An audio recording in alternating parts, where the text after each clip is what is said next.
How's it going, everybody? It's me, Shane, and I'm here to give you the last episode of the Mugen Train art from Kimetsu no Yaiba Demon Slayer. This episode is called Set Your Heart Ablaze. If I seem low energy, there's a reason behind it. This episode messed me all the way up. Uh, so before I even begin, I have notes on my phone. I'm just gonna be spouting off how I feel because I've kind of digested it for like 5 minutes during the ending. And if I sniffle, I apologize. I was crying through most of this episode, and it's crazy.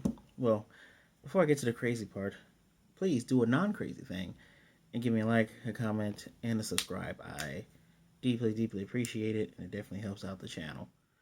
So, crazy part is um, the ending in here was already spoiled because the movie was out last year in October.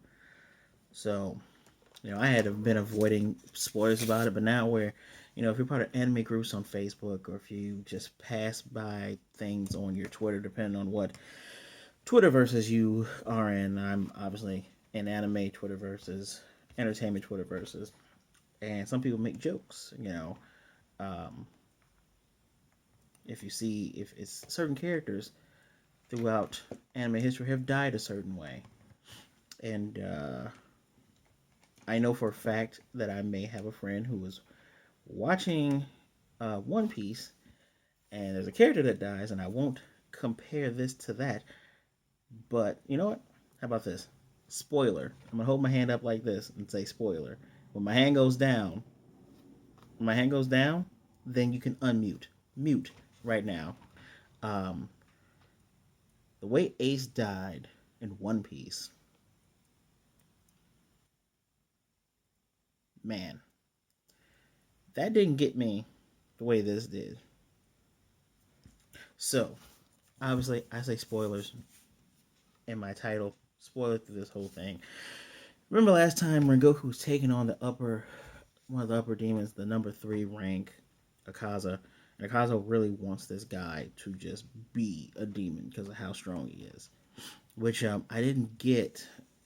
Like I understood he was strong, but I thought it was just like, oh yeah, he's a strong opponent. No, he's actually strong, and it's hammered through in such a beautiful way. I will say without a shadow of a doubt, the differences between the episodic part and the anime and the movie part were the endings, the Taisho endings, the ending where Tanjiro's dad speaks to him, stuff like that. This didn't even have an opening. That is how you always know it's the last episode of anything. There's no opening, and the credits were the movie credits for sure. Pardon me. So yeah, so we begin. They give us our quick little recap flashback. It's not even really a recap. It's kind of like catching you up with like the last few moments, which was Rengoku doing the Flame Tiger. Apparently, the Disorder technique that Akaza was doing, it's a multi-hit blue flash technique. Doesn't look like either one of their attacks they cancel each other out, but Rengoku's breathing heavily, he has one eye open, and even Akaza's like, don't die on me, Kyojuro. And Tanjiro's vision is blurry, and in his mind, he keeps calling out Rengoku because, yeah, in his mind, he feels like this something is going to go awry. And actually, even though I knew what was going to happen, I'm the type of person that I may know what's going to happen, but I can get immersed into something and just be. If I'm watching the first time, I get immersed in it.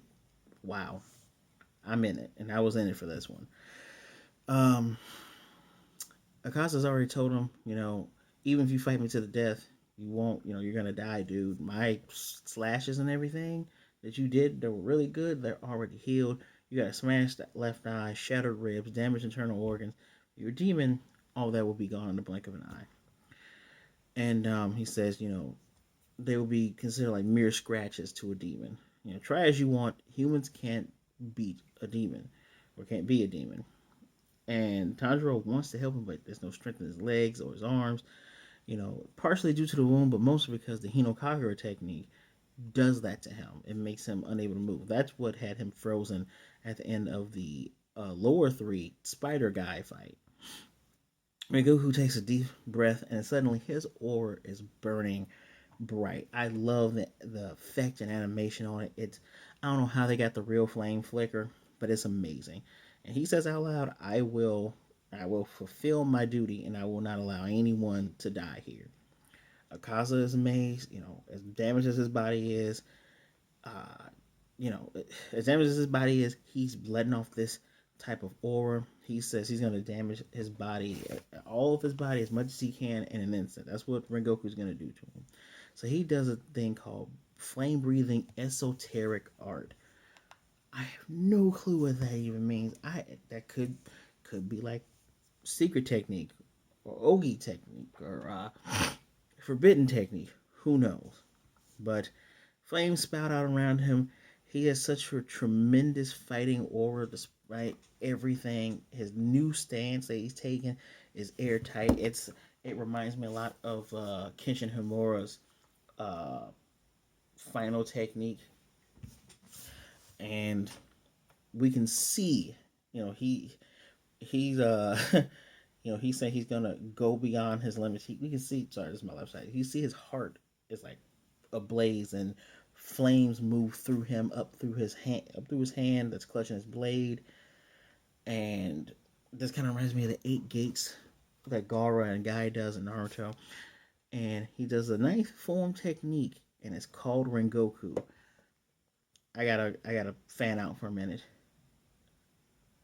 You have to be one of the coolest, pardon my language, one of the coolest motherfuckers to have not only a good looking technique, but a technique named after yourself. I don't care if it's your own technique.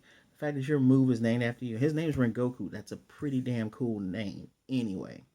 The other guy pulls out his annihilation style. When Rengoku moves forward, it is a trail of flames, but at the head of this trail of flames is a dragon's head, and it's going head to head with this blue energy. During this fight, he splits that same hand that he split before, moves it, is going again, try to go for his head.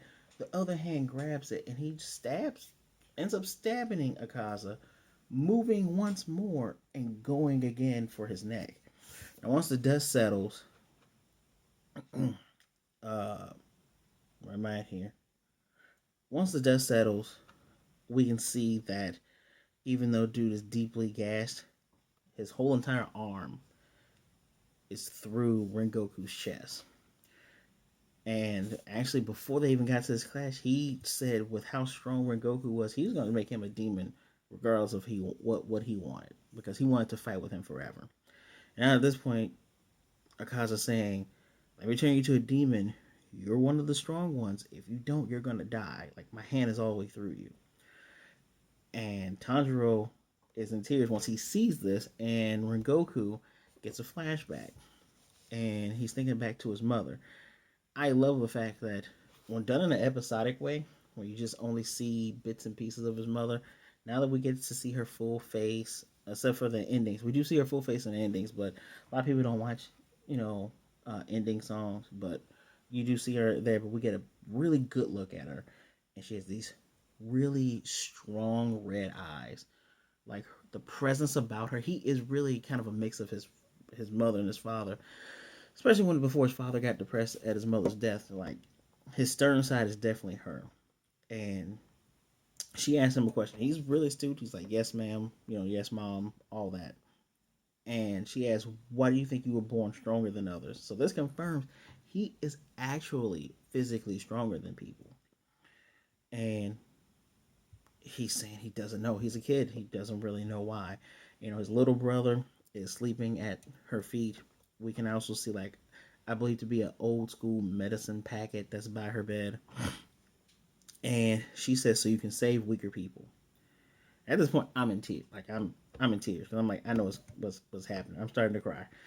And the message, oh, that's also the thing that got me, was the message in this episode. The messages and the words through his mother and through him are so powerful. even in Nosuke's moment, like everyone who spoke that wasn't Akaza had such like it was so good. So she says, those who are blessed with more gifts than others are obligated to use their gifts to help others. You use your God-given gift to save people, not for personal gain. It is the duty of those who are strong to help the weak. This is his mission that she's given him to fulfill. And she tells him never to forget that. He says he won't, and then she extends her arms to him, and he goes to his mother, and she holds him tight. She's like, I don't have enough, I don't have much time left to live. She says she was blessed by having a strong and gentle son, and she's entrusting this mission to him. And she's crying. His eyes are wide. It looks like as a kid he's gonna cry. And we're back in the present, and he's still gonna try to cut this guy's head off. He brings up his arm, and he's speaking to his mother as he's thinking. He's saying, it's an honor to be, to be born from a person such as you. This guy gets the sword just a half an inch into this guy's neck. He's like, I got my arm through him. How is he able to move his arms? Right when Rengoku was trying to go for the chop, Akaza comes with he has his left arm in his chest. He goes with his right arm. Rengoku grabs that arm and he's holding on tight and he's not letting him go. Dude can't even pull his arm out of him. And Tanjiro's trying to move. Like he moves because remember he got kicked. Did he get kicked before? I believe he got kicked by the force before. He's making a beeline for his blade. Grabs his blade and he's rushing back. And the sun is starting to come up now. So Akaza wants to run away. He wants to leave.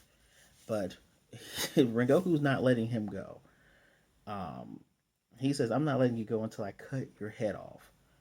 And as Tanjiro's moving, he tells Inosuke, he's like, Inosuke, move. For Rengoku's sake, move forward. And Inosuke does his little first fang, tries to do the piercing move, while Rengoku gets another 3 inches into this guy's neck.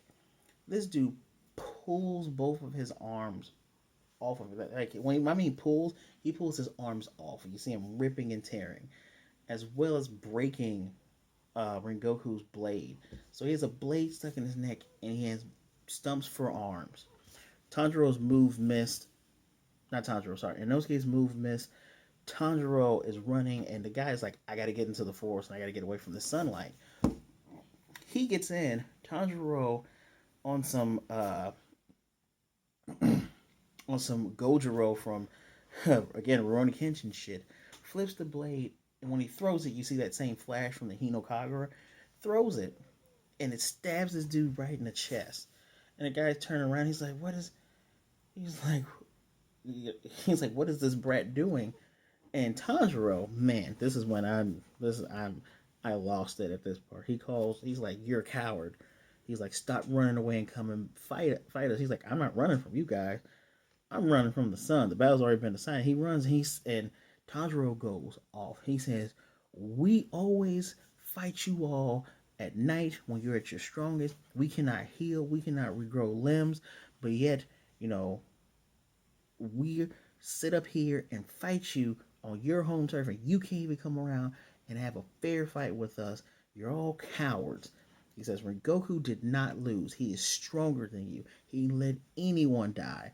He goes off and he lets out this big emotional yell.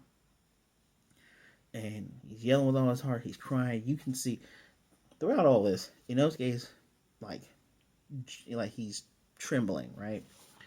I believe, because it took me a while, I believe he's crying behind that mask. It's just the board mask is either absorbing the tears for the moment, and Rengoku, he's just kind of looking at Tanjiro, and he smiles for a minute and just says, "Stop yelling, you're going to reopen your wound, and if you die, then that means I'm the loser." And he asks him to come over so he can talk to him one last time. And so his crow, Rengoku's crow, is in the air and just lands on top of the fallen train car. And he says, Rengoku tells him, "Did you remember something while he's dreaming? go to the Flame Hashira estate. There are notes from the preceding Hashiras. His father used to read them over and over again, but Rengoku never read. So that Rengoku, natural talent, naturally strong, didn't even bother reading the old manuscripts. Wow. That's some really good natural talent. He was telling him that there might be some record of the Hino Kamikagura in there. The arm that was in his chest dissolves, and now he's starting to seep more blood. Tanjiro says, "Well, since he taught him that breathing technique to stop the bleeding on himself, can't you do that to stop it?" And he's like, "Nah, he really can't. This is a mortal wound. He's gonna die soon." So he says, "Please listen to me just a little bit longer." He has several things he needs to ask of him.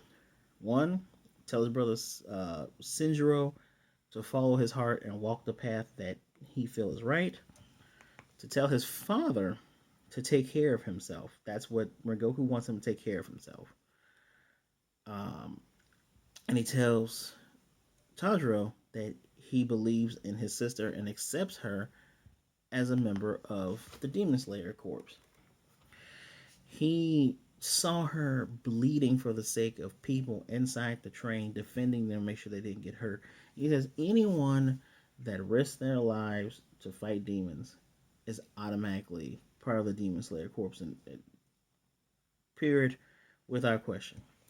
Inosuke is still shaking with emotion. Tanjiro is still crying, sobbing profusely. And, excuse me. He says, go forward with your head held high, period. No matter how devastated you may be by your own weakness or uselessness, set your heart ablaze. He tells him, grit his teeth, look straight ahead, even if you crouch and look down. Time isn't going to wait for you, or snuffle, or snuggle to you, or grieve along with you. Don't feel bad that he's dying there, because as a Hashira, that's what they do. Any of them will protect their juniors. They're not going to let any young buds get snipped, period. He calls out to Tanjiro, Boarhead Boy, Yellow Hair Boy, Zenitsu, and we now see that it's daytime, so Nezuko is tiny and she's inside the box, little tiny cute, and Zenitsu is just trying to make sure she's okay. Even this moment, the little tiny cute Nezuko could not bring me back from the full flooding of tears. And he says, of all three of them, that he says, I believe in you. I believe in you all. And now you can just tell Inosuke is crying because he's just nonstop just trembling. And his vision's starting to shake, but he sees his mother several yards behind Tanjiro. And he asks his mother, did I carry out my duties correctly? Did I do it the right way? Did I fulfill my duties? And she smiles and says, you made me proud. And then he smiles right as he's dying. That's when I was gone. I was done. Like the little commercial breaks in there didn't help. It helped me regain composure, but man, I was done at that point. So all the passengers are gone at this point, but our three boys here, they're still there, and they're around his body. And Zenitsu says, when the train went off the rails, Rengoku seems like he was using his attacks to minimize any damage that happened. And Zenitsu's hurt too. Like, I guess he was also inspired by Rengoku, just his overall presence, and he was in tears. And he's wondering why the hell would an upper rank even be there? That's a really good question. Why would they be there? Almost seems like they were almost being led that way. So Tanjiro said he's really frustrated. As he masters one thing, there's another thick wall right in front of him. Same. I've felt that before. I'm sure there's several of us who have felt that before. Just same, man. Same. While more powerful people are fighting way beyond that wall, yet, he can't even make it there yet. At this point, now you can tell Inosuke's crying because tears are coming out of the board mask, and Zenitsu is bawling, and Tanjiro's continue to bawl, and he's saying if I'm stumbling around in a place like this, can he ever become like Rengoku? So all four of us are crying. Yes, that's right. I'm in there too. And Inosuke just yells and says, "Stop whining already. Stop saying dumb things." He said he believes in you. So think about how you're gonna measure up to that. All things go back to the earth when they die. So snobbling and sniveling won't bring them back. Don't cry even if you have regrets, no matter how pathetic or humiliated you feel.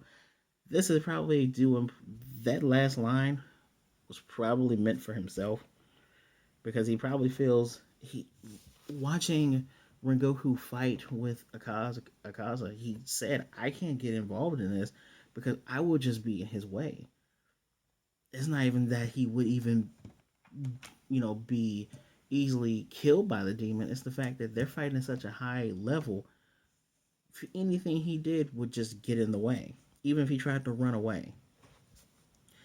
And so, Zenitsu tells him, "But you're crying too, dude. Like you're in tears too." And so he headbutts Zenitsu, who's down on the ground, still crying his tears, and he's literally bawling like a child. He wants to train right then and there. That's how he's gonna try to get out of his head. But they're all loudly sobbing, and as we see the crow flying in the air, the crow is also crying. They're telling each of the Hashiras that he's passed away. Even the dual bladed guy who's gonna be featured in the entertainment arc that starts next week. He was like, even Rengoku couldn't beat one of the upper rank demons. Shinobu's the first one we see, and you can just tell she's devastated because we don't see her face after she finds out. She's just sad. The snake guy doesn't believe it. The one guy that prays with the namaste, who's usually crying, he looks like his tears are a little bit different because he wasn't crying at first, and now he's just full on bawling. Um, the one guy that was really extreme with Tanjiro and his sister, that like the one he really got on my nerves. He's like, "I'm gonna kill every last one of them." And we get to Giyu, and the only thing Giyu can say is just, I understand. I got you." Um, when we get to the big boss man, who's in his little Zen garden and everything, he says, "So now any of the 200 passengers lost their life." When that So in that regard, Goku did a really great job. He's like, he's not sad because he doesn't have long to live either, so he's gonna end up joining him and everyone else soon anyway, which is like a what the fuck kind of moment then. And we go back to Tanjiro. I I can't tell if it's still becoming day, but it looks like they've been crying all day because he's just holding his hand over his heart. It's just bawling his eyes out, saying Rengoku, calling after Rengoku. This is one of the saddest endings to an arc I've ever seen because that's where it ends. We get the beautiful ending song and we get the images of Rengoku throughout his life. This is I'm gonna count this also as the movie. That is one of the saddest anime movie endings ever. At the same time, the motion, first of all, animation, music, pacing, even episode wise, fantastic.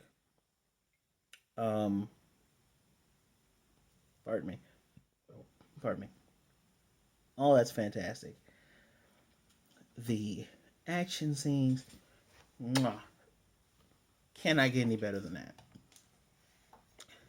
When we get to the heart and emotion, like moments of Tanjiro seeing his family again, realizing it's a dream, and then getting unbelievably pissed at the fact that, damn, these dudes playing with my emotion, you playing with my family, going through all of that. Like, he's at a point with help.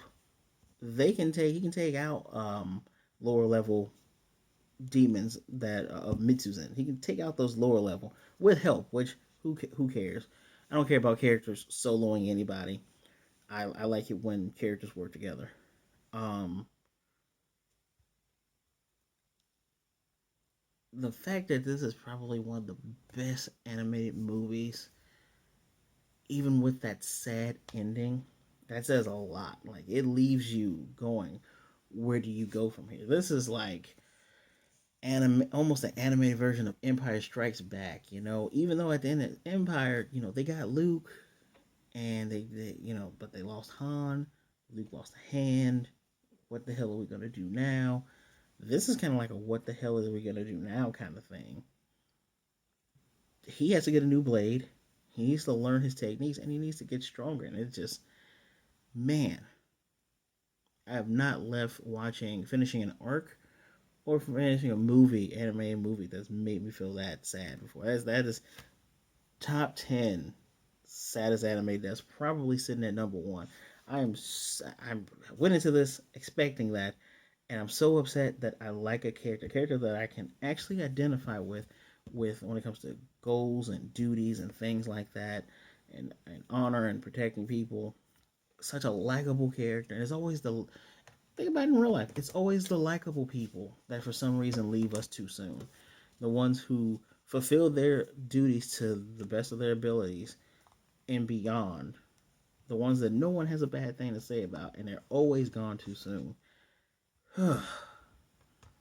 Without a doubt, in addition to Tanjiro and Giyu, Rengoku is one of my favorite characters, bar none. One of the best written characters, and you only see him towards the end of the first season, and you see him for the Mugen Train. That is amazing impact. I'm giving Mugen Train movie a 5 out of 5. Yeah, I'm gonna do that because I count this as a movie. I'm gonna give Mugen Train arc as a whole 5 out of 5 across the board. I don't even care how short it was. I don't care if it was adapted from a movie. That was really good. Anything that leaves me walking away feeling like that, fantastic. Now I just need to hopefully I can catch up with My Hero, guys. I'm so far behind in that. I wish that My Hero is another series that I feel gives you some really great emotional moments. Man, so next week, December 5th, we're gonna start the entertainment arc.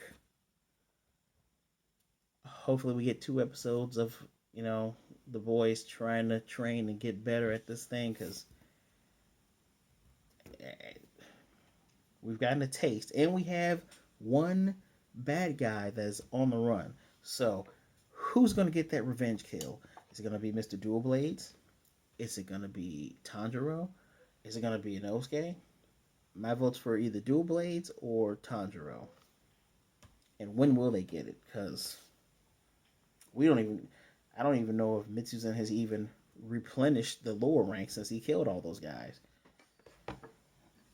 We're in for a wild ride, everybody. But please, if you have seen the Mugen Train movie, if you have finished this arc like I have, I really, really want to know your feelings in the comment section down below. Please hit me with a like. If you're new here, hit that subscribe button. If you're not new here, hit the notification bell to be notified of more of these. Sundays are a great anime day. As always, share the video so others can see what a great time we're having. We're doing bigger and better things. And as always, I thank you so much for your time. Please be good, be blessed, wash your hands, wear a mask. Be good to yourself and be good to others. Either way it goes, don't be a jerk. And just remember, you're never alone. There's always someone there for you. I will definitely see you all next time. Damn.